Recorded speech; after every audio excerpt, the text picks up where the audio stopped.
satu permasalahan adalah proses penentuan pemutusan undang-undang ini seperti terburu-buru, Mhm. sehingga proses diskursus antar para pihak itu belum cukup tuntas gitu ya.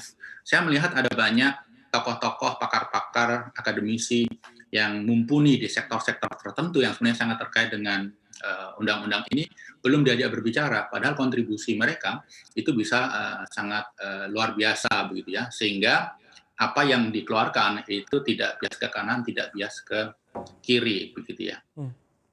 Misalnya ada beberapa hal yang mencoba merevisi Undang-Undang 13 2003 gitu ya, yang walaupun cukup netral, tetapi karena merevisi sesuatu yang sudah memberikan convenience level kepada kelompok tertentu, maka ini dianggap merugikan. Padahal sebenarnya ini hanya untuk meluruskan ke arah yang sebenarnya paling pas untuk Indonesia.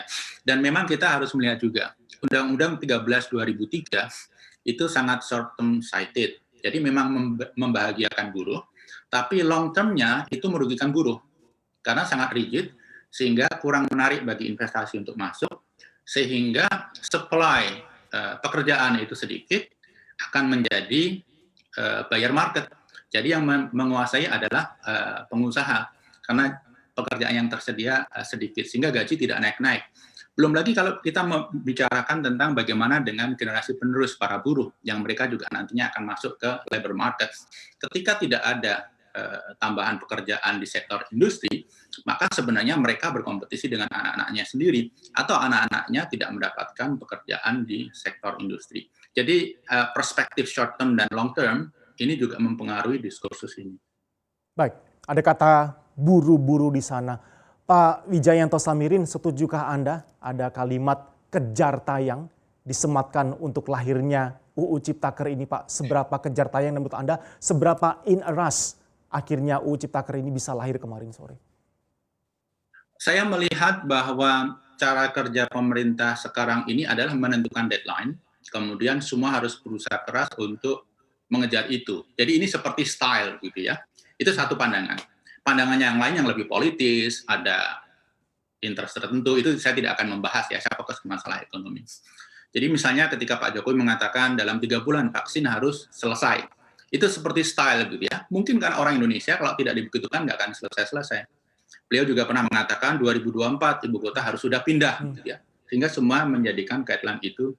Nah, barangkali dalam konteks undang-undang ini itu juga ada yang mengatakan sekian harus selesai. Karena memang kalau tidak selesai, kapanpun ditunggu itu akan tidak selesai-selesai. Itu secara positif kalau kita memandang apa yang terjadi saat ini. Tetapi cost dari ketergesa-gesaan ini adalah kualitas. Jadi proses yang proper akan menghasilkan produk yang proper. Proses yang kurang proper akan menghasilkan produk yang kurang pas juga. Jadi kalau kita lihat detail dari undang-undang ini, memang koneksi itu kelihatan. Ada beberapa hal yang masih belum pas begitu ya. Tapi kembali, Baik. undang-undang sudah diketok. Ya nanti diperbaiki di PP-nya atau Perpresnya atau Permennya. Tetapi ketika menyusun PP, semua harus duduk bersama begitu ya. Kalau kita berbicara tentang ketenagakerjaan, ya ini antara Baik. pengusaha, pemerintah, tripartit itu harus duduk bersama.